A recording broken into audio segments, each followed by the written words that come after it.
this EdTech has come to stay. This has become new normal nowadays. Even UGC has permitted 40% of the classes to be taken online.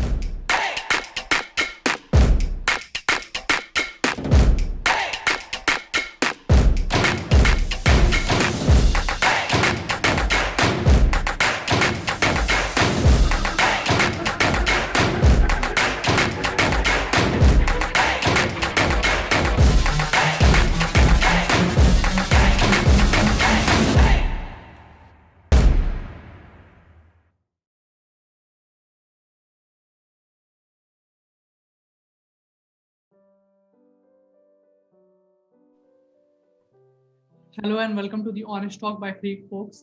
I'm Harsh Pandey. For this particular session, our guest will be Professor Shishir Kumar Sir, who is here with us. Professor Shishir Kumar Sir currently holds the position of Director General at Imagine XP. He was the Director Academic Administration at DIT University, Dehradun. He has also served the Indian Army for the 30 years of his life. Professor Kumar is an alumnus of IIT Delhi, NIT Jamshedpur, and Delhi University. And I believe his profile has so many things, so many glories, which I won't be able to explain in a few minutes. But I'm pretty sure during this conversation, we are going to learn a lot from him. So first of all, sir, I welcome you to in this session. Thank you so much for joining and agreeing to share your thoughts with us. Thank you very much, Harsh, for giving me this opportunity to interact with your audience. It's my pleasure. Thank you so much, sir. It's our pleasure too. So moving to the topic of today's session, which we have chosen is educational leadership in the time of pandemic. As we have moved into 21st year of this 21st century and passing through this very unprecedented times, the way we do study has changed.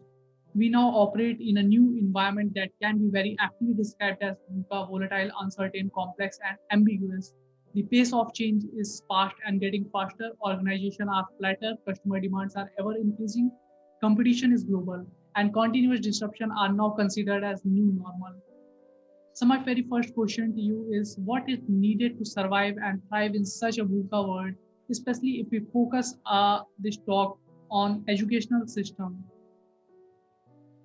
Okay, so the very first thing in this environment of VUCA and this pandemic, what is required in the leader is self-development and development of his team. That is the point number one. Because you have to keep learning, relearning the things because to take care of these disruptions which are likely to take place because of the pandemic, sometimes because of technology becoming obsolete very fast pace, and therefore you have to understand that you have to self-development is a continual phenomenon. You have to keep developing to face any type of situation which is likely to come as a leader. Second thing is team development. It is again a very, very important function of a leader because I personally feel that leader has to be selfless. The hub of leadership is selflessness. And on one periphery, it is the character. On another periphery, it is the knowledge. And character, I always define that character is what we do when nobody is watching us. You should not be doing things to show somebody else. Like I will give you example that if somebody has dropped 10 rupees note in DTC bus, everybody will like to prove that they are related to Satya Harishchandra, and everybody will announce that who has dropped this 10 rupees note. But if the same person is getting 500 rupees note in Buddha garden, he will keep it in the pocket silently. So this speaks about the character. This third thing is very important, which is required for all the leaders is ethical practices. The value-based ethical practice. Ethical practices should be given up. Remember that, whether it is pandemic or any other situation. Thirdly, is very important that the leader must be adaptable and flexible. In such situation, adaptability and flexibility plays a vital role because things are taking place differently. People are working at remote place, WFH, work from home. Now, if they are working from home, first of all, in development, you have to be the electronically savvy. First of all, it is very important so that you can effectively communicate with the people, you can motivate them, you can inspire them. And remember, and self-motivation is very, very important because only a lit candle can be used for lighting other candle.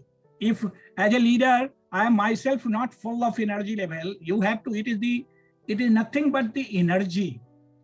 It is energy which plays a vital role in a leader, and you can enthuse others. They will be inspired and enthused seeing the energy level in you. So that is why a leader must keep exhibiting constantly the energy level, which is very important. They have to follow many other things because things are rapidly changing. So decision making has to be rapid. Agility. You cannot just wait for taking a decision. And once you have taken the decision, take responsibility for your decision. Risk-taking capability. A leader can never be a leader without having the risk-taking capability. And if I am not going to take risk, no gain. And everything is risk. The risk, to live is the risk dying.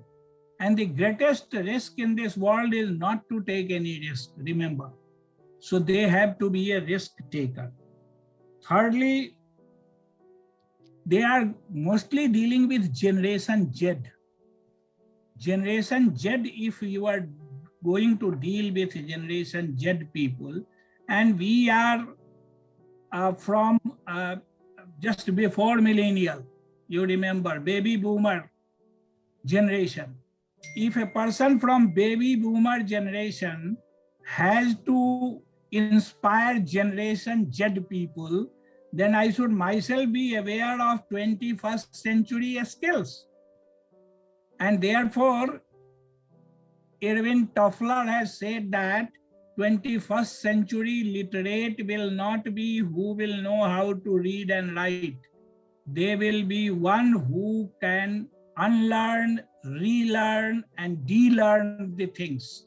So that is what the people, the leader of this, in this VUCA scenario and pandemic scenario, they should be literate. They should be electronically very savvy, digitally very savvy, and they should be setting the personal example in front of the people. Then only they will be able to survive. I think these are the qualities required in a leader in such scenario. Indeed, sir, you have told many important points, and you have told many important key skills that needed to be and of course, the leader, those who are in this 21st century, must possess to survive in this volatile, ambiguous, complex, and uncertain world. Sir, my next question to you is, or rather, what we have seen is that if we talk about this EduTech, thinking about the impact of coronavirus and the kind of tools and services that could be focused on ensuring that students don't miss a beat in their learning. COVID-19 has brought home the reality that education technology that delivers great content and engages student and teacher has never been more important. Thousands of entrepreneurs and innovation can help our children, our students keep moving in their educational journey no matter where this virus disruption takes them. Sir, my question to you is, how do you see the role leadership and their entrepreneurial skills in making it possible bringing school to home? Excellent question. And let me tell you, it is a very, very important quality of a leader. That is what I have written a book also. The title of the book is Sorry You Are Not Employable, build a mindset for employment. If today the students are not employable, it is none of your fault. It is the fault of ours. We have not been able to build a mindset for employability. And in that employability skill, I have written entrepreneur skill is very important. What is those entrepreneurial skills? These skills are taking bold decision, being proactive, risk-taking ability, knowing about the idea which are just moving in your mind, how to nurture those idea from conception level to a product level, how to design a prototype out of it. These are very, very important things, and organizing capability is required. Communication skill is required. You have got an idea and you don't have adequate communication skill. How are you going to put across your idea to the financer or venture capitalist? Who will fund you? Nobody will fund you. So the communication skill, I always say this is the most important skill of an entrepreneur. Second is vision. In such situation, you have to be visionary. What should I do other than normal things in such a scenario? And EdTech is the answer for that. You see, we have partnered with 30 universities and our courses are going on there. Approximately 2,500 students are studying with us. They are in spite of the pandemic. We have developed quickly a very robust platform and we started doing online degree with the help of those robust platforms. And today all students are getting live virtual classes. It is not recorded. The classes are going on. The faculty members who are posted in the university, they are teaching them. But they are teaching through this robust platform and everybody is happy. In that, they are asking the question, live question, clarification is being given, assignment is being given, evaluation is being done, jury is being done. For all subjects, we are having minor project for all subjects and therefore jury, one industrial expert and one teacher. They will be forming the part of the jury and they are taking the jury, 15 minutes viva voce, presentation, everything is going on. So it is as good as if the classes are LVC, that is live virtual classes. There is no difference between offline and online now. Students have started enjoying it. Rather, many of the parents, they have written to us that such and such university is asking my ward to come to such and such place. Tell me, why should we go there? It is going on very well. You will be glad to know one of my colleagues, he is director of SPIT Mumbai. His son has done masters from Harvard School without seeing the America, without going there, entire online mode, and he has come to show me, see the certificate, how much money could he saved in just sending his son to USA, coming back, staying there, all these expenditure. So this EdTech has come to stay. This has become new normal nowadays. Even UGC has permitted 40% of the classes to be taken online. Now you see the benefit of EdTech. The benefit of EdTech is in your university or colleges, you may not be having, though everybody is declaring that choice-based credit system, but you don't have appropriate faculty to teach those latest subject or future skill subject. Here we have already tied up with 1,205 subject matter experts who are working in Google, who are working in Microsoft, who are working in NVIDIA, and they are giving back to their own country. And every week they are ready to take 6 hours classes, that is live virtual classes. So once you will be interacting with such people, you will be coming to know many things. And therefore we call it, it is all industry-led program, what is required these days. So this is the time of EdTech. The future of EdTech is extremely good. And any leader in EdTech, they must not compromise with the quality. This is very important thing. Whatever you are going to deliver, deliver them with utmost quality level. Then only EdTech will be successful. EdTech does not mean that it is a means to give them degree. Sorry, it is not that. You have to teach them well, you have to test them well. Yes, you may not be giving too much focus to the marks. What is important is almost all assessment and evaluation should be jury based. You have to assess their knowledge. You have to find out how much practical skill they have acquired. You have to find out, can they apply the concept which has been taught to them? Application, practical. All those things are very important, and these are the drawback of the present conventional education system. With new education policy coming and with the help of the EdTech, I am quite confident that the education, the quality of education will improve manifold and India will become Atmanirbhar. Each and every student who will be passing out, he will be getting higher wages, higher pay, and they will be employed.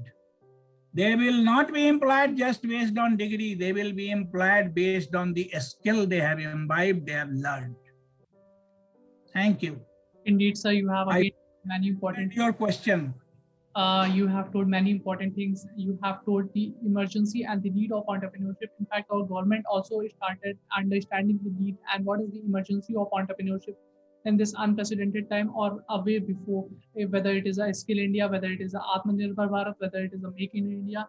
And we have seen that how actually in India, the government is supporting these kind of small ventures, how they are helping them, how they are incubating them in their colleges, how they are supporting their students, how they are developing the kind of a skill from their college onwards, so that supporting the kind of incubation center inside, establishing incubation center inside the college, so that the student can learn and bring these kind of things into this marketplace.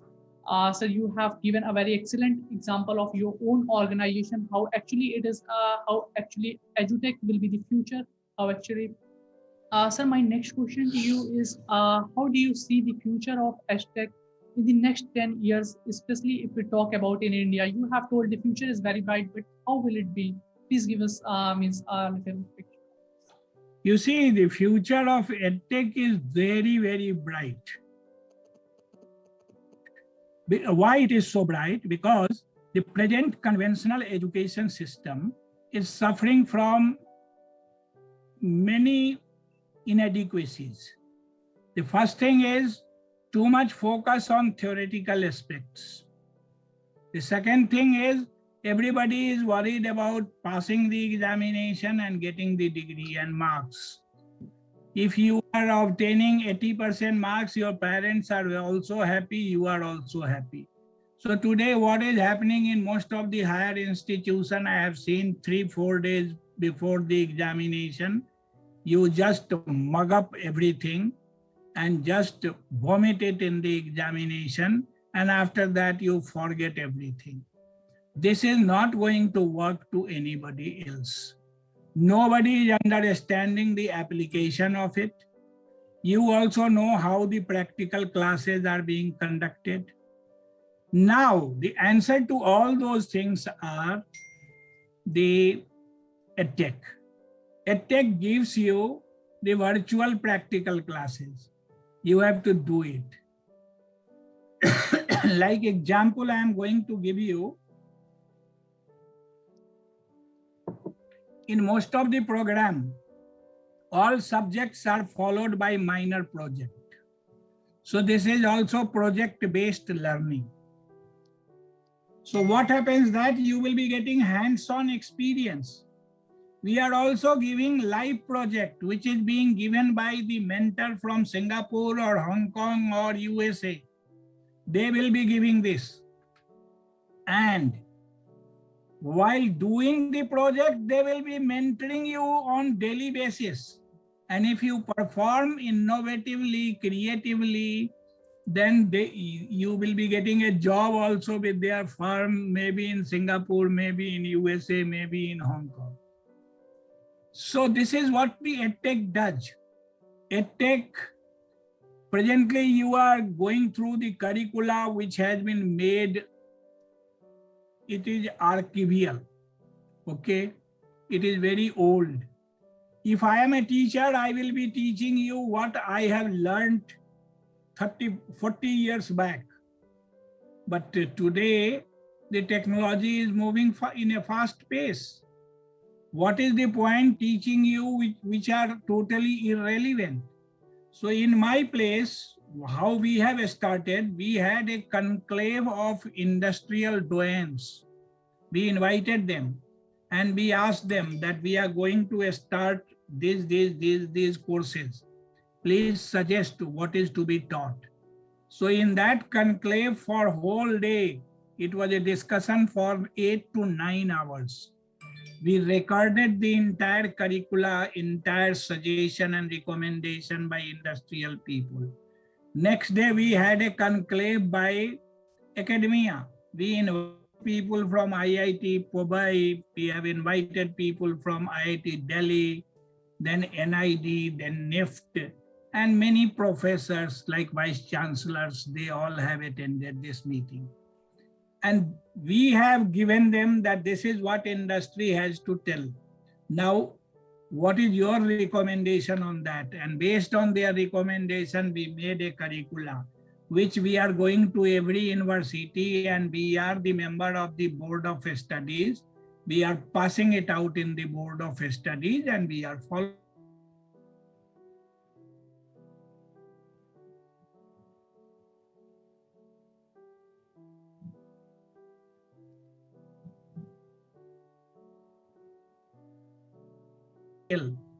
Only 30% is theoretical input. Remember that. In each and every course, we have got internship for 6 months. It is compulsory for everybody, so that you will be exposed to the industrial requirement. Okay. Then internship is compulsory. Then you have to do the project. And as I told you, minor project paper-wise and major project at the end of the course, which will be evaluated. Even minor project will be evaluated by one industry expert and one teacher. Similarly, major project. So the endeavor is being made to give you hands-on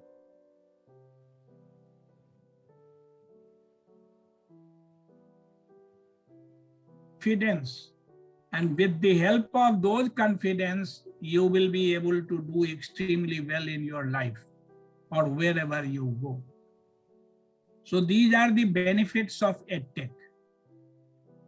Indeed, sir. Again, you have told many important things, many important points, and you have again given a very wonderful example. And the things which you have implemented, which you have seen, is that and this is something I think we all need to genuinely appreciate and also need to learn from this model.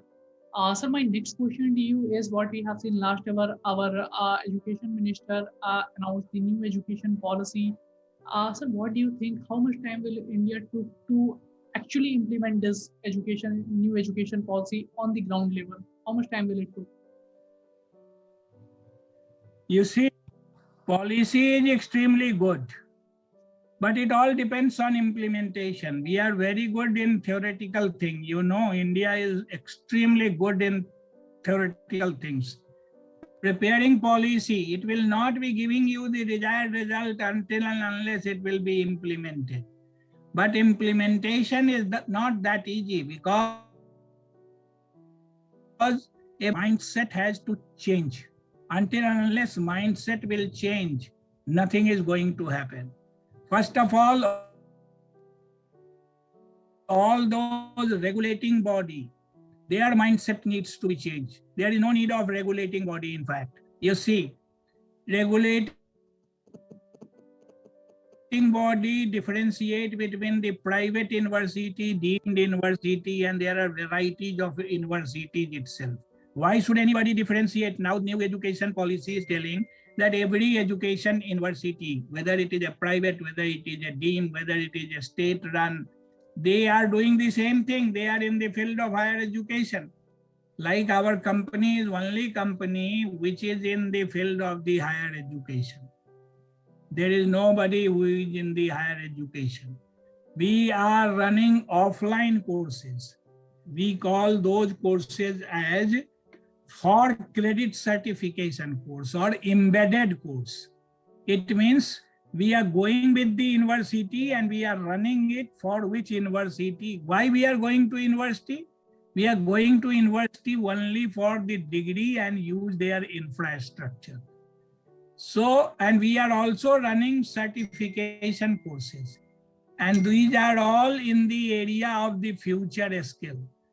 Future skills like UX design. Now you see, I'm telling you, you have asked about the policy.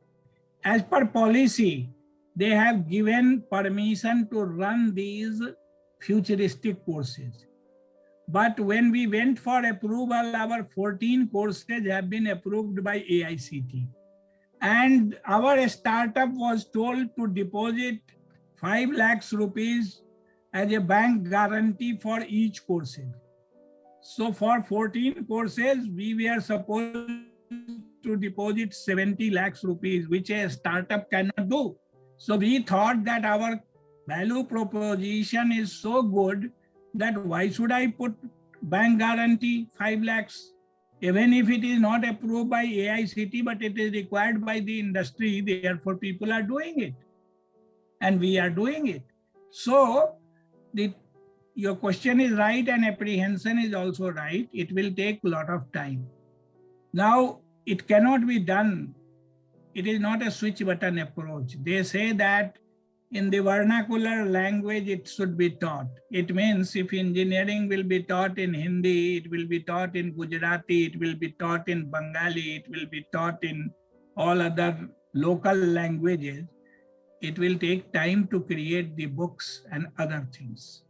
So what I personally feel that ultimately new education policy will be implemented.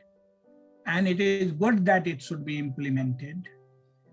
And but it is likely to take more time than expected.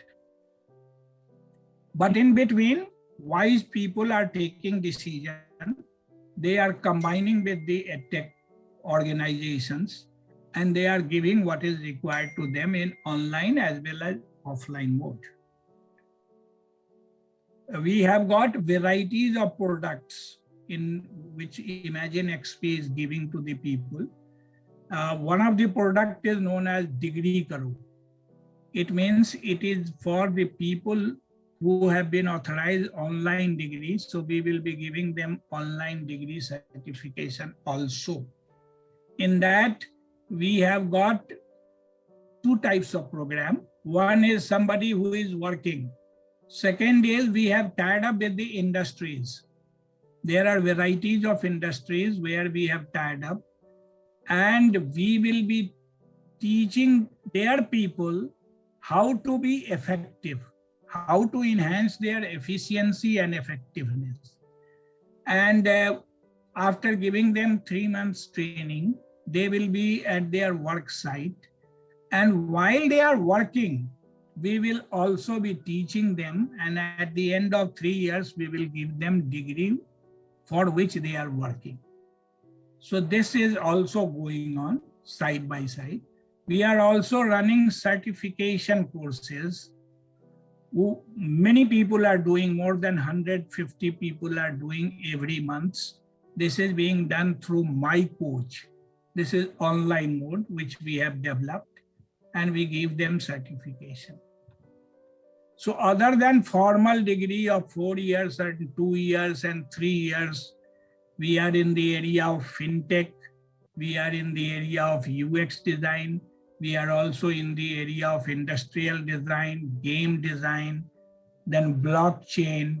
We are working also in area of AI/ML, cyber security, big data and analytics, and almost all futuristic skill courses we are running nowadays.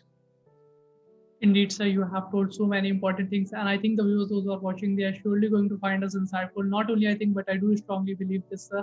And I'm sure after listening you this much, I can surely share that there's a lot more to learn from you. But today, sir, I don't want to take too much of your time. So moving to my last question of this session, sir, actually, this is just I'm seeking advice from you. What will be one piece of advice would you like to give to all the viewers watching out? I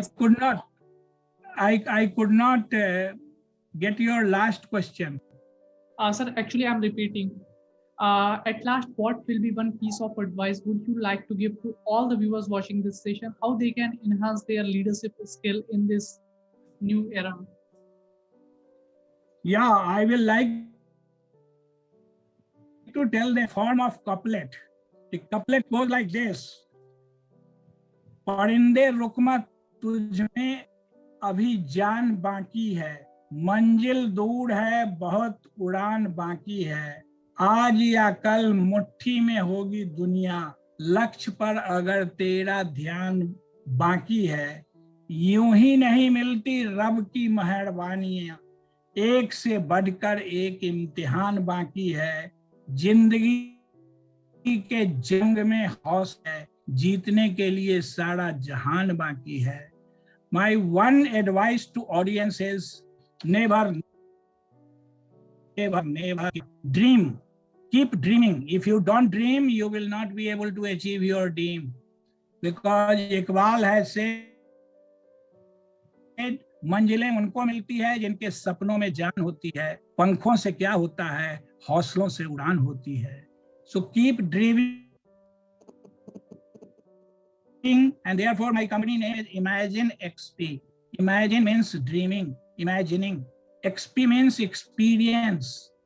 If you cannot imagine, how can you achieve without imagination, without dreaming? And not only, I don't prescribe and recommend that only you have to dream.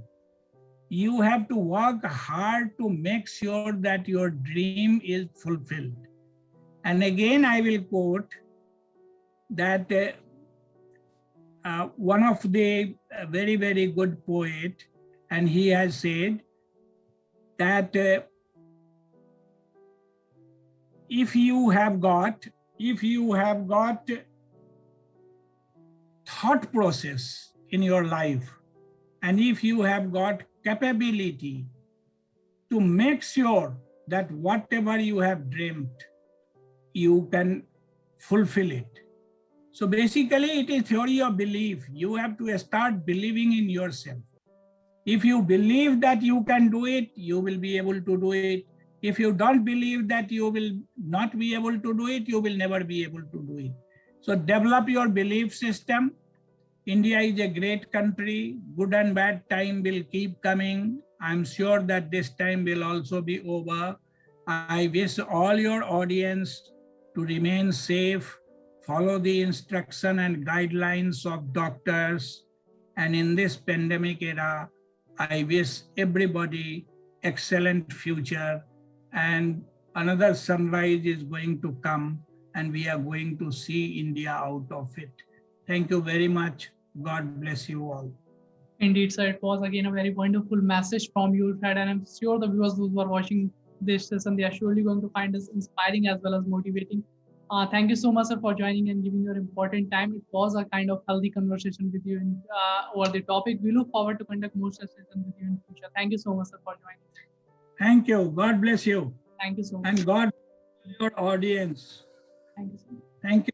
On the ground is where I stand. Never give up, that was always the plan. It's so cold outside, I'm alone